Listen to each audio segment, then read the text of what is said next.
समिति की जय। गोकुल गोसे समिति की जय। गोकुल गोसे समिति की जय। गोकुल गोसे समिति की जय। गोकुल गोसे समिति की जय। गोकुल गोसे समिति की जय। गोकुल गोसे समिति की जय। जय गो माता, जय गो माता, जय गो माता, जय गो माता, जय गो माता, जय गो माता, जय गो माता, जय गो माता, जय गो माता, जय गो माता। జై శ్రీరామ్. హిందూ బంధువులందరికీ నాగుల పంచమి శుభాకాంక్షలు.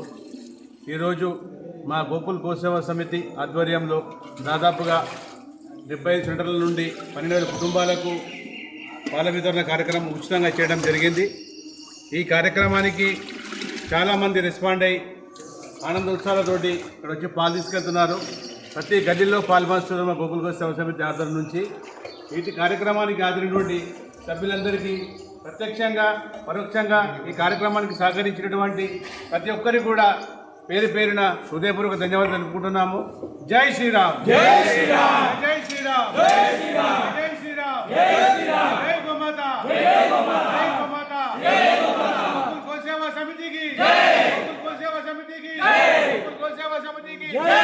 భారత్ మాతాకి జై. జై శ్రీరామ్. జై గోమాత జై. గోకుల్ గోసేవ సమితికి జై.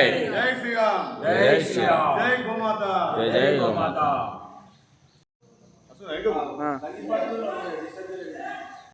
శ్రీరామ్, జై శ్రీరామ్, జై శ్రీరామ్. గోకుల్ గోసేవ సమితికి జై.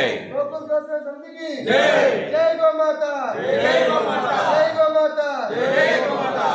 జై శ్రీరామ్, జై శ్రీరామ్, జై శ్రీరామ్, జై గోమాత, జై గోమాత, జై గోమాత, జై గోమాత.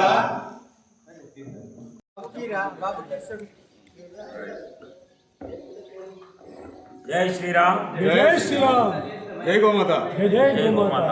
गोकुल गोसेवा समिति की जय. गोकुल गोसेवा समिति की जय.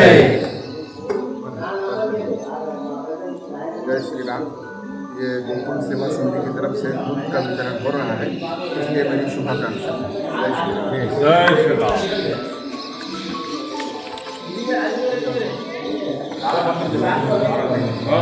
दूध का वितरण बोलेगा.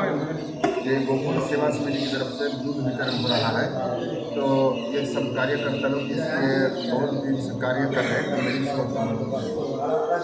जय श्री राम, जय श्रीराम, जय गोमाता, जय गोमाता, जय गोमाता, जय गोमाता.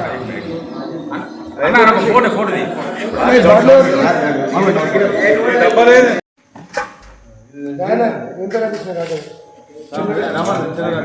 చంద్ర రామచంద్ర చూడన్నా 10 లీటర్లు కదా. 5